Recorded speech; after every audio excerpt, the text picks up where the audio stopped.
نظم مركز يمن انفورميشن سنتر للبحوث والدراسات التنموية والإنتاج الإعلامي ورشة عمل حول أثر التوسع العمراني على التنمية الزراعية محافظة إب، وذلك بالتعاون مع جامعة المستقبل في العاصمة صنعاء. وقد ألقى النائب الأول في يمن انفورميشن سنتر المهندس عبد الوهاب العاقل كلمة أشار فيها إلى أهمية هذه الورشة التي تسلط الضوء على تأثير مشكلة التوسع العمراني المتزايد على مساحة الأراضي الزراعية. الجانب الثاني عندما نتخذ القرار بأن يمنع أو تصنف هذه المناطق هذا النوع من البناء أو هذا النوع من الاستثمارات، لا ثم يأتي إلى تطبيق، يجب أن تشرع وتطبق بحذافيرها لكي يلتزم الجميع به. يعني فالتشريعات والتطبيقات مع نظام معلومات الذي يمكن صاحب القرار من اتخاذ القرار الصحيح المناسب. من جانب آخر أشاد الدكتور عبد الهادي الهمداني رئيس مجلس أمناء في جامعة المستقبل بالدور الكبير الذي يبذله مركز يمن انفورميشن في تسليط الضوء على القضايا المجتمعية والتنموية وإعادة الأعمار لإحلال السلم الاجتماعي. أتمنى إن شاء الله أن تكون هذه الندوة هي باكورة التعاون بين الجامعة والمركز إن شاء الله، ونتمنى لهذا المركز التقدم والنجاح، ونحيي عن بعد سعادة السفير الأستاذ عبد الوهاب عبد الله الحجري رئيس المركز الشاب النشط والمؤهل الذي يعرفه الجميع. كما قدم المدير التنفيذي لمركز يمن انفورميشن سنتر نشوان المجاهد عرضا تعريفيا لأهداف المركز ومراحل تأسيسه ورؤيته ورسالته العلمية والإعلامية وكافة إصدارات المركز المتمثلة بالخدمات المعلوماتية والإعلامية والمرئية والمسموعة والمقروءة. الآن أصبح السوشيال ميديا كله عبارة عن أسلوب جديد لوسيلة التواصل، ولا يمكن للمركز أن يعمل خارج عن إطار هذا. فمعنا قناة في اليوتيوب فيها مجموعة من الفيديوهات التي تهدف عن السلام والتي تنشر القيم اليمنية وكذلك تهتم بالتراث اليمني وبالفن. ومعنا بودكاست عبارة عن ملفات صوتية حديثة والأنشطة والفعاليات. وقدم المدير التنفيذي لمنظمة شركاء اليمن عبد الحكيم العفيري ورقة عمل بعنوان مقاربة الظاهرة الحضرية اليمنية من وجهة نظر اقتصادية، استعرض فيها تحول بعض المناطق الريفية إلى مدن عمرانية على حساب الأراضي الزراعية. نظم الإحصاء في المحافظات كلها مضروبة. الواقع الحضري والاجتماعي تغير بشكل كبير. الظاهرة الحضرية ازدادت بشكل عجيب وعشوائي، الظاهرة العشوائية ازدادت بشكل عجيب. التغير السكاني النزوح والهجرة والكذا، كل هذه الأرقام ما جمعتش ما درست، ما تقدمش مراكز الأبحاث اليمنية سواء الاجتماعية أو الاقتصادية. نعم. كما استعرضت الدكتورة ذكرى الشرفي أهم التحديات التي تواجه عملية التنمية الزراعية في اليمن، أسباب وعوامل الزحف العمراني على الأراضي الزراعية، ونتائج البحث المتعلقة بأثر التوسع العمراني على التنمية الزراعية في محافظة إب. إنه أيضا التوسع العمراني بيزداد 22.2 والأراضي الزراعية بتقل. آخر مرحلة بنلاحظ أنها التوسع العمراني في 32% والأراضي الزراعية في 26. لو قارنا من الآن من 2017 حتى 2021 لو يعني التوسع بشكل يعني جنوني، لا أستطيع أن أقول إنه في لأنه إحنا كما بتلاحظون في جميع المحافظات، وهذا مشكلة كبيرة جدا. هذا استعراض تاريخي الخرائط للتوسع العمراني من 73 حتى 2017 بيوضح انه هناك زحف عمراني لمدينه إب. سعدنا جدا صباح هذا اليوم بحضور هذه الورشه التي تتم بالتنسيق بين يمن انفورميشن سنتر وجامعه المستقبل، وسعدنا بلقاء كثير من الاخوه الذين حضروا هذه الورشه ومستبشرين ومؤملين على أنه يعني بدايات لأعمال طيبة تساهم بالخروج على ضوء علم ومعرفة من الأوضاع التي نعيشها بسبب الحرب الذي سببت تدهور الكثير من الأوضاع والكثير من البنية التحتية والكثير من الجوانب سواء الاجتماعية الاقتصادية والأمنية.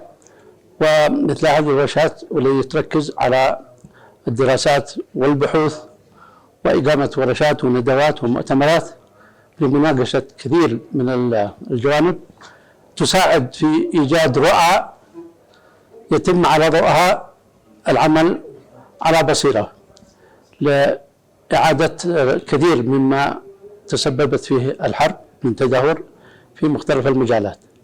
الظاهرة الحضرية في اليمن بتتوسع بل بشراهة، وبتتضمن أو بتتحمل أمور كثيرة لم تدرس، يعني مزيد من العشوائيات، مزيد من الآثار البيئية والحضرية، ضعف في بنية الخدمات، يعني تأثير على أحواض المياه، يعني الصرف الصحي.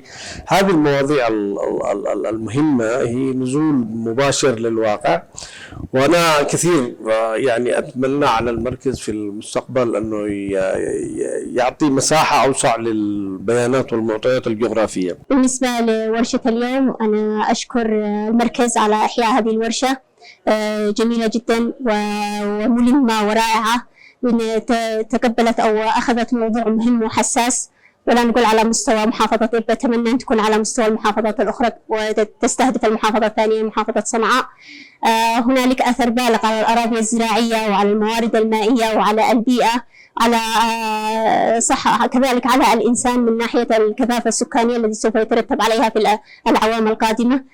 بالنسبة للحلول الذي ممكن أن يضعها هو دراسة المنطقة جيولوجيا، ودراسة المنطقة نسميها موارد مائية، دراستها من ناحية نوعية التربة وأثرها على المباني التي سوف يتم البناء عليها. كل هذه المسببات سوف تؤثر على الزحف العمراني إذا ما قمنا بالحد منه على الأراضي الزراعية. كذلك معنا مشكلة أيضا هي نسميها القوى النافذة وعدم تطبيق القوانين من ناحية مكتب الأشغال أو التخطيط أو غيرها من الأماكن. إذا لم يتم التطبيق فسوف يتم الزحف بأماكن كثيرة جدا وبتوسع كبير جدا، ولكن نتمنى أن يكون هنالك تطبيق القوانين وتطبيق التشريعات الخاصة بالأراضي الزراعية، ومنع ولو بالحد الأقصى أو أخذ أماكن غير زراعية أو غير قابلة للزراعة من أجل التوسع العمراني على مستوى محافظة الجمهورية اليمنية، وخاصة على محافظة إب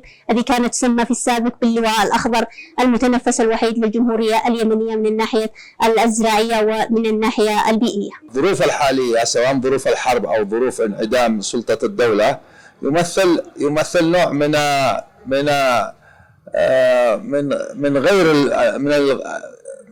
الجدوى أن نخوض في هذا، لأن ما يحدث من توسع عمراني في جميع المحافظات اليمنية هو عبارة عن فرض أمر واقع، سواء من قبل المستثمرين أو سواء من المتهبشين أو سواء من ملاك الأراضي أو سواء من المزارعين أو سواء بالظرف الاقتصادي الذي يلجئ هؤلاء الناس إلى بيع أراضيهم في ظل وجود هذا الأسعار المغرية لهذه الأراضي، فيضطرهم إلى بيع أراضيهم واللجوء إلى أماكن أخرى. التوسع العمراني قد قضى على أهم الأراضي الزراعية الخصبة في الجمهورية اليمنية في كل مكان، وفي محافظة إب تحديدا، باعتبار أن هذه المحافظة محافظة زراعية بالدرجة الأولى وتقع في أهم وأخصب المناطق الزراعية وتحيط بها الوديان الزراعية الكبيرة في اليمن، سواء في يريم أو حتى في القاعدة. ولكن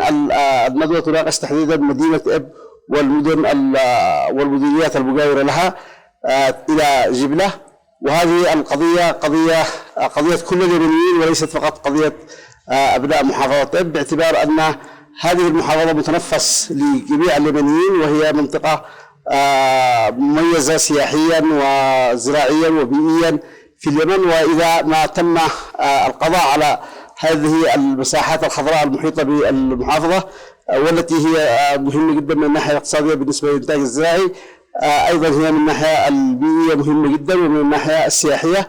وإذا ما تم القضاء على هذه المساحة باعتبار أن أحدا لم يناقش هذه المسألة مناقشة جادة كما هو حاصل الآن في هذه الندوة. أعتقد أنه ستكون اليمن كلها في خطر وليس فقط هذه المحافظة، ومن ثم تأتي أهمية هذه الندوة وأهمية وضع الحلول المناسبة لهذه المشكلة. لابد أن نوضع حلول فعلية للحد من التوسع في العمران من خلال التالي: أولا لابد أن تسن قوانين وتشريعات ضابطة لما يحدث في التوسع العمراني، ولا يتم التوسع العمراني إلا وفق دراسات مسبقة من الناحية الجيولوجية أو من ناحية الزراعة، على أساس لا يكون هناك طغي كامل بالنسبة للمناطق الزراعية حسب التوسع العمراني الذي نشاهده ونلاحظه في السنوات الأخيرة، بالذات من بعد 2011 كان التوسع غير عادي. أيضا الحد من الهجرات من الريف إلى المدينة، لابد أن يكون هناك خدمات فعلية في الأرياف بحيث أنه الحد من الهجرة إلى داخل المدينة. التوسع العمراني لا يتم إلا وفق معايير محددة ومدروسة، ولابد من ولابد أيضا من توحد المؤسسات الحكومية، سواء المؤسسات وزارة النفط، وزارة الأشغال، وزارة الطرق، وزارة التربية والتعليم. لابد من يتحد كل المؤسسات الحكومية لإعطاء تنبيه وإرشاد لكل المواطنين حول التوسع العمراني هذا، ما هي أضراره أولا على مستوى البلد نفسه. حضر الورشة عدد من الخبراء والمختصين والأكاديميين وممثلي وزارة المياه والبيئة والتخطيط والزراعة والري والهيئة العامة للمساحات والجيولوجيا والهيئة العامة للتخطيط الحضري والهيئة العامة لمصلحة الأراضي والسجل العقاري في اليمن.